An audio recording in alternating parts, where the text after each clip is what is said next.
ভারত নিয়ন্ত্রিত কাশ্মীরের পেহেলগামে পর্যটকদের ওপর হামলার ঘটনার পর থেকেই উত্তেজনা বিরাজ করছে ভারত পাকিস্তান সীমান্তে। জম্মু কাশ্মীর সীমান্তে দুই পক্ষই এখন মুখোমুখি অবস্থানে। বড় আকারের যুদ্ধ না হলেও এখন পর্যন্ত গোলাগুলির খবর পাওয়া গিয়েছে বেশ কয়েকবার। এমন উত্তেজনার মাঝেই এবার আগুনে ঘি ঢেলেছেন পাকিস্তানের কিংবদন্তি ক্রিকেটার শহীদ আফ্রিদি। পেহেলগামের এই ঘটনার জন্য সরাসরি ভারতীয় সেনাদের দায়ী করেছেন তিনি। স্থানীয় এক টেলিভিশনে আফ্রিদি ভারতীয়দের উদ্দেশ্যে বলেন, তোমাদের ৮ লাখ সেনা রয়েছে কাশ্মীরে, আর তোমরা পর্যটকদের নিরাপত্তা দিতে ব্যর্থ হলে তার মানে তোমরা কোনো কাজের না। এ সময় আফ্রিদি ভারতীয় মিডিয়ারও সমালোচনা করতে ছাড়েননি। তিনি বলেন, ভারতে একটা বাজি ফাটলেও এর দায় আসে পাকিস্তানের ওপর।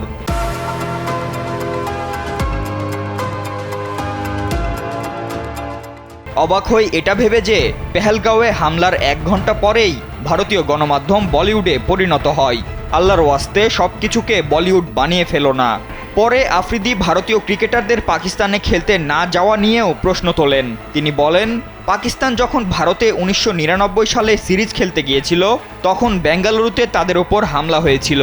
এছাড়া পরবর্তীতেও আরও বহুবার তাদেরকে হুমকি দেওয়া হয়েছিল, কিন্তু এই হামলার কথা বলেই পাকিস্তানে আসতে চায় না ভারত। শেষে পিসিবিকে আইসিসির সঙ্গে সম্পর্ক মজবুত করা ও খেলাকে নোংরা উত্তেজনার শিকার না বানানোর কথা বলেন পাকিস্তানি এই কিংবদন্তি।